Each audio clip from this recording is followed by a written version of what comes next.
Hey, I'm Decathlon Gamer, and this is the Road to the Record, where I work to achieve mastery of 10 games in a hunt for the best score of the Decathlon. If you like what you see, remember to hit that like button, and if you want to see more, hit subscribe. Let the games begin. This is Draft Day College Basketball 2017, and this is week 19 of competition, and today marks the beginning of the season for the first time for my team at T level.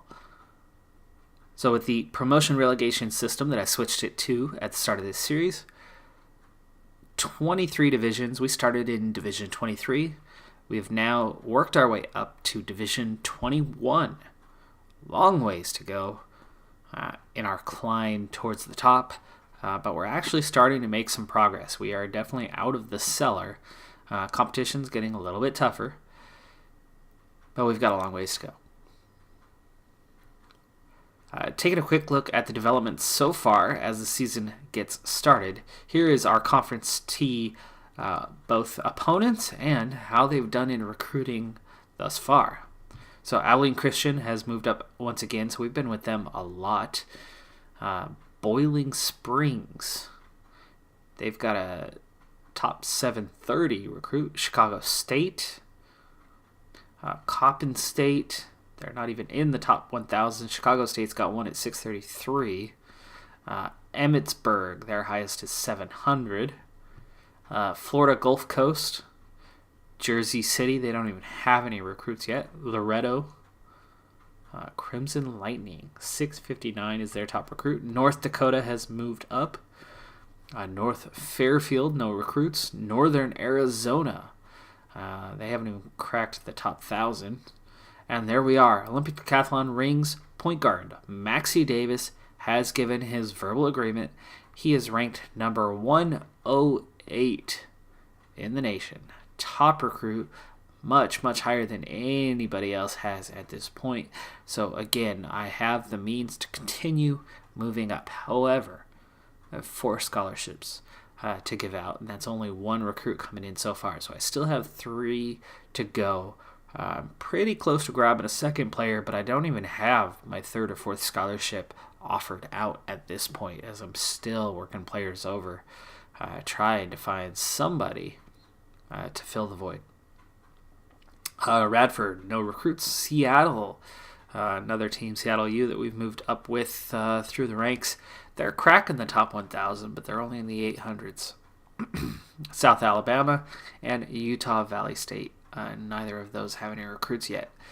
So we are way above our peers when it comes to recruiting. So it really should keep the team moving in a positive direction. I have rubber band once over the past handful of seasons. So it will be a testament if we can keep moving up and not rubber band here at 80 point, or at least stay in the same place. So this year, team goals are a bit higher. The expectations are definitely there. I've slowly increased the budget, and I have a bit more to spend this year than I've had in years past, because I lost my two of my top assistant coaches, partly by accident. I forgot to get them re-signed. And I've got really crappy replacements that are on 1-year deals. So I really could suffer for that this year. We could already see the recruiting has been a lot more challenging, though I do have that top recruit, but I haven't gotten the 2, 3, 4 guys that I need at this point. All right, and let's see what else to look at. Academics, we were hanging on to that B+. Our facilities did improve from a D to a C-. So that's the 2 places over the years that I've made improvement. I've had a slight increase to the starting budget, and I've had a slight increase to the facilities. Conference prestige is now a 13 out of 100, and team prestige is the highest it's ever been at 10 out of 100. So we're still in that bottom notch, but at least we're not in a 1 of 100 state like we were at the start of the game.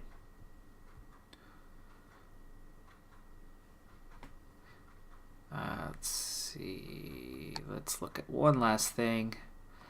Team history. Here's where we've been in the past. So we have concluded 6 seasons. We are entering season 7 in this reformed college basketball system. So we were 8-19 at the start, 13-15 that next year, and then 18-11. Here's where we went through that rubber band. So we got promoted here, and then went back down to the lowest division there after that season.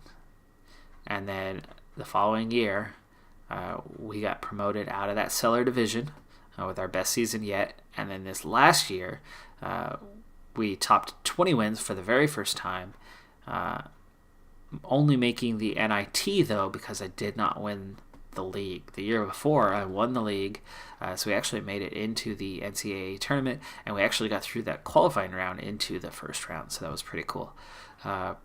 But we've had back-to-back promotions now, and the team looks pretty solid again this year, but not fantastic, and I do stand to lose 4 players and 4 key players.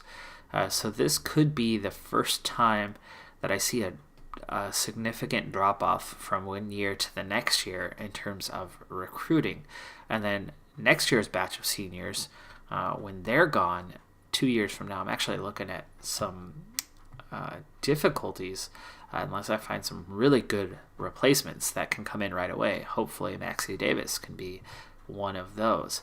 Now we're ready to get our first game going, but before we can do that, it is time to update our depth chart and rotation for the season now that the preseason is done and the players have trained and are ready to go. So here's what we have, and let's glance back at the roster and see if anybody is redshirting this year. I have a number of freshmen. Some of them are redshirting, some of them already redshirted last year. So some of them are freshmen that are currently redshirting.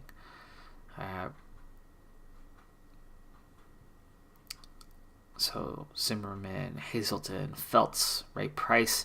That's the young crop for the future, but you can see the gap here. I have no sophomores as I redshirted both my freshmen last year. So I have this crop of seniors outgoing, and then next year's senior class.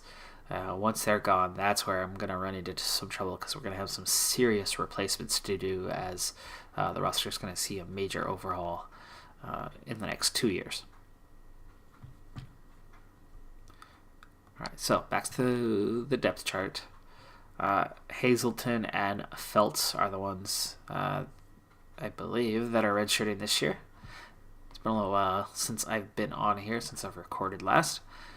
So I've got to familiarize myself with things once again. So we've got Aki Collins starting point guard right now. We've got Reginald Neely and Clifton Jennings, both in the lineup. Kevin Cole, very similar to Marcus Lowe. There's Ray Price. He's just 2 stars. And Chad Williams. There you go, Chad Williams. Looking at these two head-to-head, Neely and Williams. Let's see what the difference is. As the overall suggests that Williams should be the starter. So let's see, scoring. Passing is the same. Handling about the same. Offensive rebound, slight edge to Neely. Defensive rebound, definite slight edge to Neely. Defense is neck and neck. So these guys really are the same. The only difference is that Chad Williams seems to be a bit of a better scorer. I'm going to keep them with pretty balanced minutes, I think, would be the plan there. Here's Preston Favors. And, okay, that's where the clear drop-off is. So that means these guys here at the bottom are definitely going to be getting less time.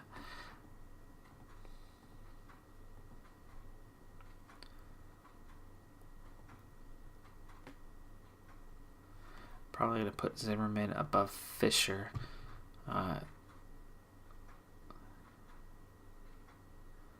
Fisher and Lancaster. Let's see, Fisher and Lancaster. Who are my walk-ons? Okay, Lancaster and Fisher. Okay, good. They're not going to get in a whole lot. Fisher and Lancaster. There you go. Drop them to 95. They don't need to be playing more than a couple minutes here and there, as they are not going to have any long-term development. Though Lancaster, nice ball handling. It's just he doesn't do anything else.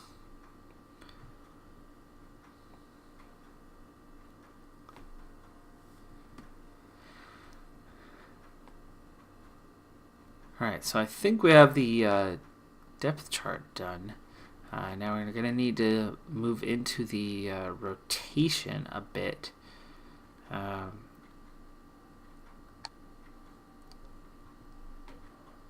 And let's see.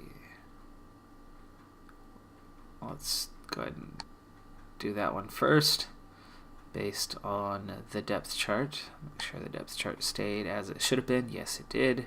The past, that's bugged out a little bit. So here we go.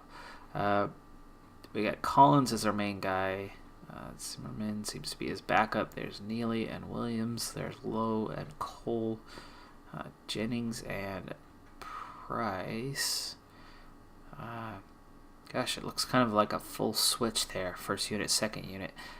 So in this case, maybe I want to move Price in. There you go. And now we have a clean swap after 6 minutes.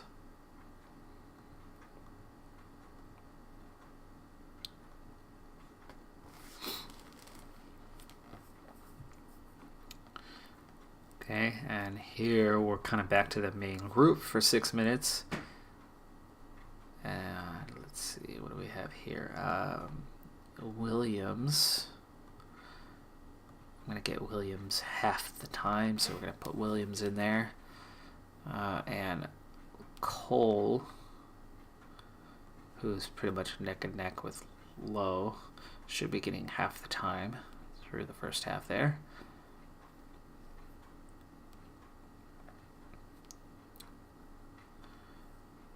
And Jennings and George have a bit of an advantage, so there's the first half.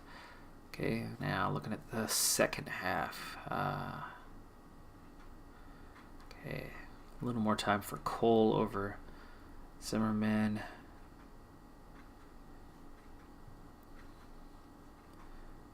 Williams, I still want to continue to get him some time, so he'll come in a little bit earlier, and then we'll get back to Neely. Same with Cole.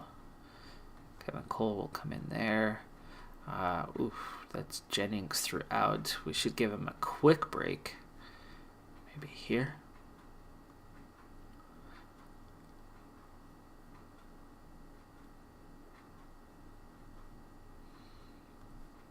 Put in Price. There we go.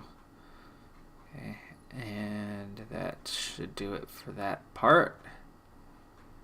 Get a little more starter heavy in the second half. Okay, this has Collins all the way to the end. I'm okay with that.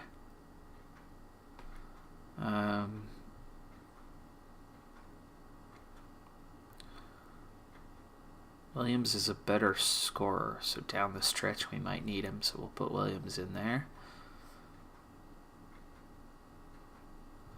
Okay, Cole, again, is one who's so neck and neck with Lowe that there's no reason that we shouldn't have Cole on pretty late.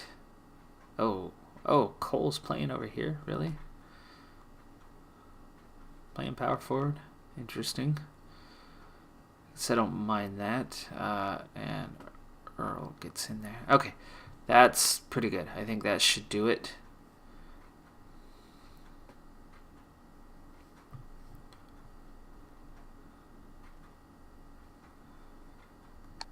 And I think we're ready to begin. I've already done my recruiting for this week. We'll take a look at that after we get through the opening game.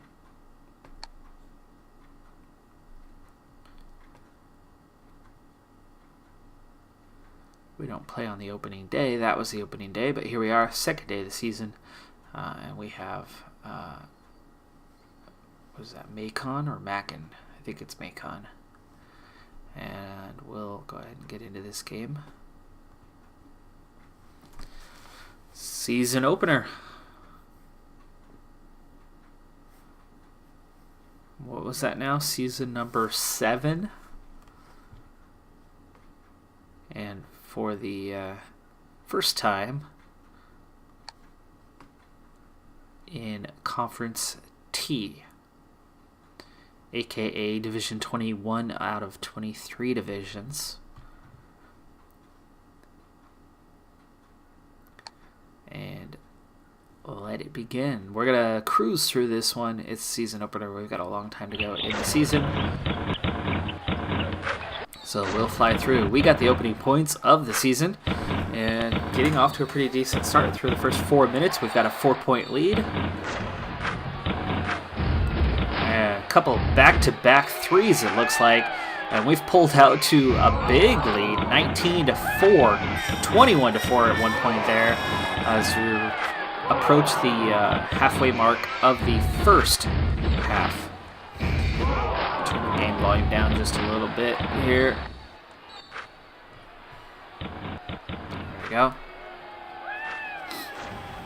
All right, looking at early stats, Jennings has 8 points and 5 boards already as we approach halftime, and we have a comfortable lead, up by 18 in the closing seconds. 36-18 was the halftime score.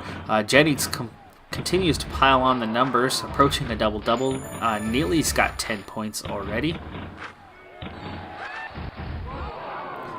I would think Collins would be doing a little better in the assist department. He did grab his third there a second ago. Chad Williams off the bench with 8 points, so he's definitely a scorer.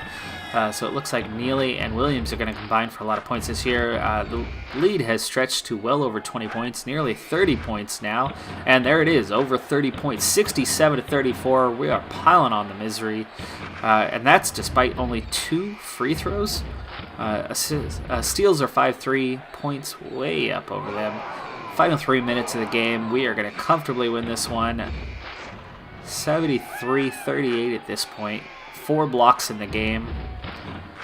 Only 5 offensive rebounds, so this is really balanced. Final score 80-41. We nearly doubled them up, and that is not something I think I've ever seen my team do in any of these seasons, to have a game that comfortable.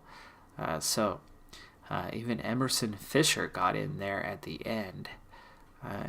Only stat, though, is the personal foul. But Lancaster and Fisher both got into that game, so we definitely went down to the depths late on with a very comfortable game. We were well ahead on rebounds, 36-28 edge. Let's see, what else did we have? 9 turnovers to 18, so we held the ball far better. 56% from the field, 8 of 14 beyond the arc, so you can see a clear difference in shooting. Really made a difference in that game, so nicely done. Great win to start the season. That was a home game, but we absolutely dominated, so well done. Let's go ahead and finish out the week. We are at Denver, and now you can see where we got our logo from. Took it off of them when I first created the team. Different color scheme, of course, but Denver has yet to play a game.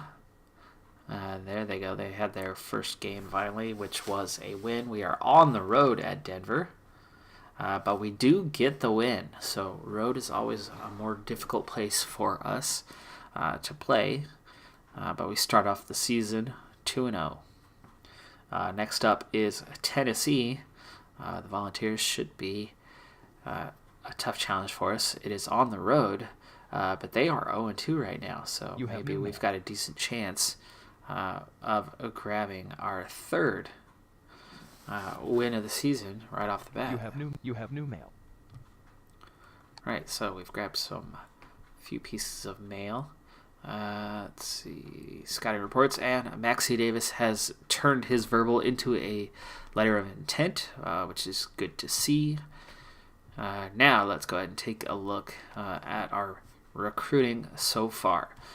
So Maxie Davis, of course, is the first one, and we'll take a more in-depth look at our incoming recruit, Maxie Davis. He is a point guard out of Des Moines, Washington. 4.0 GPA, high school senior. So we will have absolutely no problems with him qualifying for next year. Location and academics are his big concerns, and of course that's my school's greatest strengths. That's how I've recruited most of the players over the years, and that's how I've drastically improved my personal stats on that, which is why we're starting to get into recruiting top players. Ratings-wise, scoring, passing, and ball handling are all B level. Rebounding, not great, but he's a point guard. Defense is all right at C. He's okay there. He's not a shot blocker. Doesn't create a lot of steals. Not a great inside scorer, but outside, he's a tremendous shooter with an A. He's an okay free throw shooter, and same with athleticism, but he is a B overall.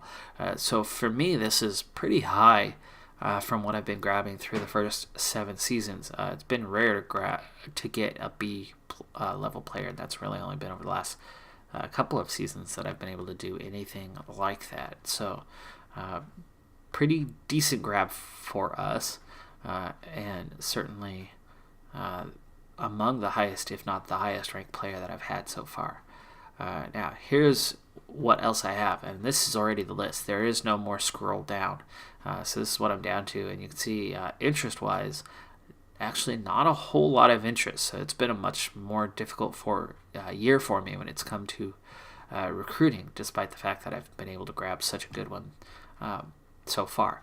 Now I have 0 shooting guards on my list, as that's my one area of strength, and I have no immediate need to replace anyone there. So I've been trying to grab one of every position otherwise. Right now, our top small forward is Williams, and he's definitely got the quality, but the interest level has been pretty low, so I have not offered him a scholarship. The other one that we do have offered out there is Hansen, Damian Hansen out of Concrete, Washington, and he should qualify 2.9 GPA. Again, location, academics, and playing time are pretty high on his list. The one that's hurting me a little bit is the facilities. We are 4th on his top 10 list, and we do have everything as a yes here. He's visited the school. We offered a scholarship. He is interested, but with a few schools above us, he has yet to commit. So hopefully he doesn't receive an offer from those top 3 schools, and he does sign with us. Anytime I have the opportunity to visit the recruit, I will do so and keep putting the pressure on so that hopefully he will sign with us.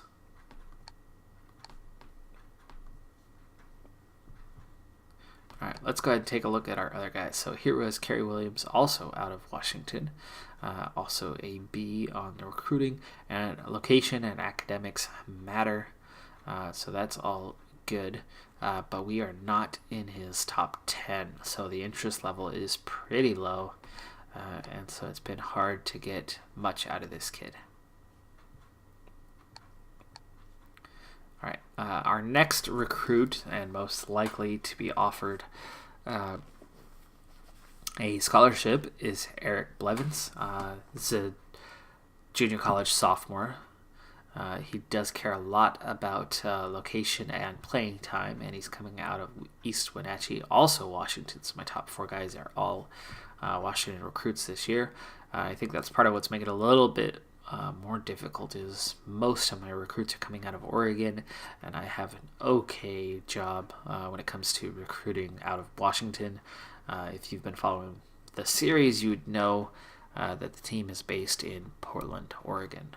But it's right on the Washington border, so I've had a decent job when it comes to recruiting Washington players, but I'm not sure if the game has any account whatsoever when it comes to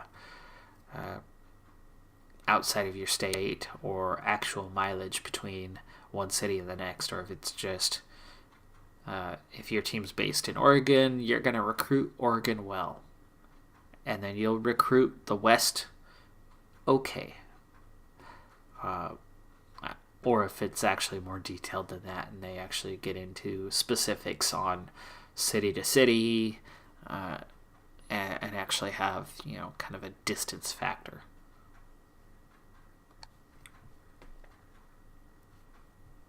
All right, I already have all the pitch categories unlocked, so there's no point making calls.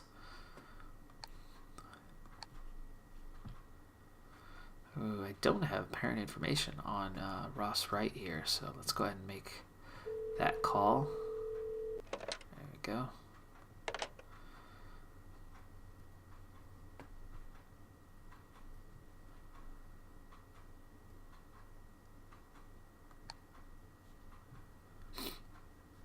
And here's another one that I don't have everything on, so let's go ahead and try to unlock. We've lost interest in that one, and that's something that's happened quite a bit, especially when it's come to the assistance of my coach that's involved in recruiting.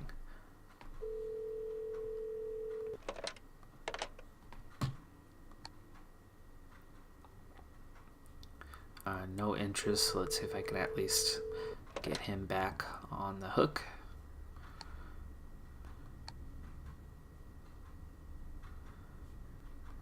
Right now I have nothing on this player. There you go.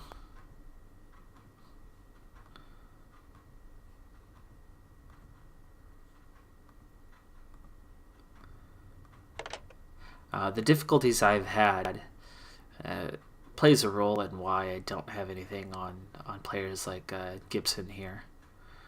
Let's see, we got as far as McCutcheon, so only through a few players left on the list.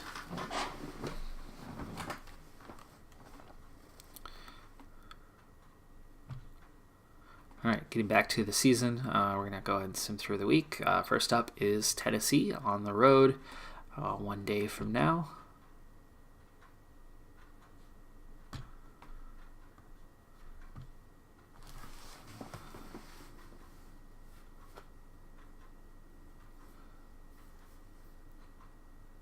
And it's a road game, and we pull off another win, and we're at Peoria next. They are 1-0. It's only 3 games, but our RPI right now is 61st in the nation.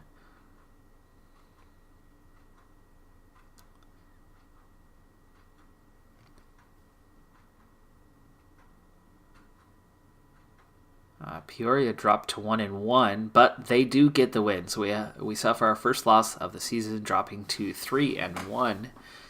But that's still a really solid start, especially considering the number of road games and the difficulty of teams that we were facing. Next up is South Carolina, another team who's most likely well ahead of us. You have new mail. In terms of division level.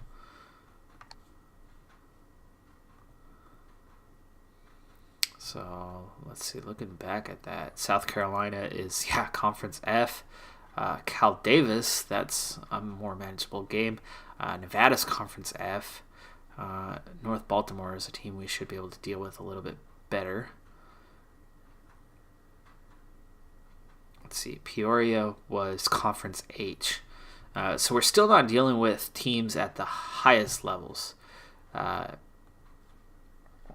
Those top 6, 7, 8 divisions are still showing us who's boss pretty easily. But we are making some definite progress when it comes to these lower divisions, coming out well ahead. Now, looking at a few conference and player stats as we are at 3-1 right now, so just 4 games in. Again, very small sample size, but points per game, we are currently 4th in the division. Assists per game, currently 5th. Rebounds, we are 5th. And we are 2nd in blocks. And it looks like Boiling Springs and us are well ahead of the rest of the pack when it comes to blocks per game. So we are a presence inside. In fact, that is 15th in the nation right now. Our defense right now, we are 30th in the nation. So that is, I think, by far the highest I've ever seen. We're forcing a lot more turnovers, but rebounding-wise, we're not grabbing a lot of boards. So we're going to need to do better than that if we're going to be competitive this year and potentially have our 3rd promotion in 3 seasons. Right now, Kevin Cole, leading scorer, just under 12 points a game. Aki Collins, of course, as point guard, but he's only grabbing 3.8 assists per game, so he is definitely below the mark where I would expect him to be. Charles George, averaging 10 boards a game, so he may be right around a double-double right now. 3 blocks per game also for George, so he's off to a good start. Clifton Jennings at power forward, which means we are making it difficult for teams to get the ball inside between our high level of blocks and our highest steals man, being an inside post player and player with 10 boards per game. Definitely appears that we are a danger inside.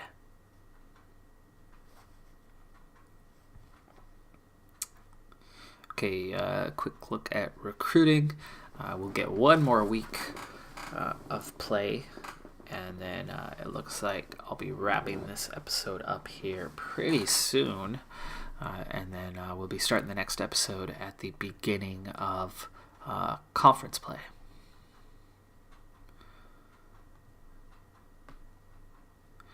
Okay, so Scales is a +2 on interest. I don't know if that's a change from before. But he is the 2nd best center that I have at this point, and there's 0 interest from Blevins right now. So Scales could be our guy, even though he's only ranked 809. But you take what you can get.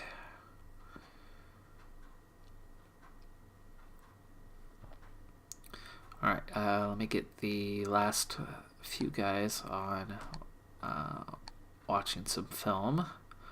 It's just an evaluation period, so there's not any chance to go visit recruits. Watch Scales live and the other 2, and that actually gives us an evaluation on everyone in terms of attributes. And then I'll use whatever call time I have.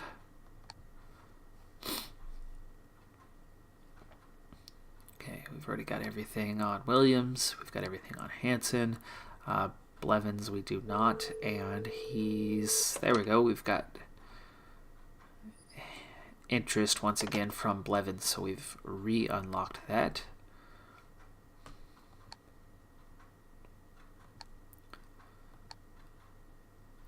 Okay, still need a little bit on Richardson. And that's the other thing I want to check in on is who's lacking interest, if I still have any time left.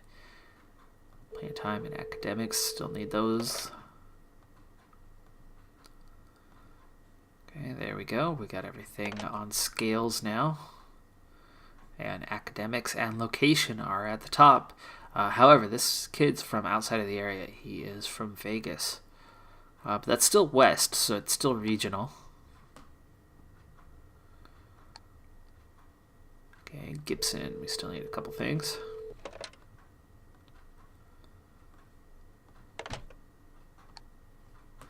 And McCutcheon, we've barely got anything on him. Oop. Didn't get it. There we go. Alright, location and playing time seem to be right about the top of his list. Just a little bit of time left here. And Harvey's going to be the guy.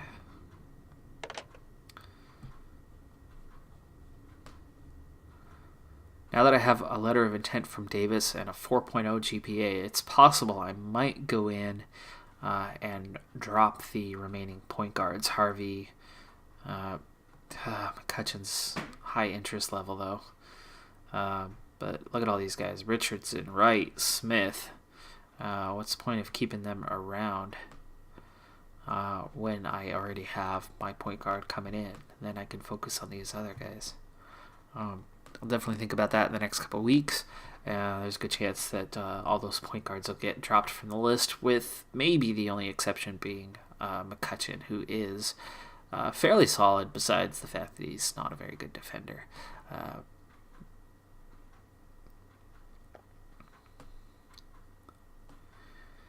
So yeah, that's where we're at on that.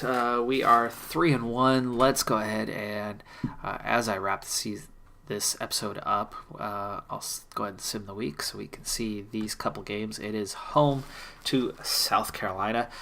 Keep an eye here on the bottom, or here where you can see that update in our record. We are 4-1 now, so we did get that first one. Cal Davis is a lower division, so there's a chance there.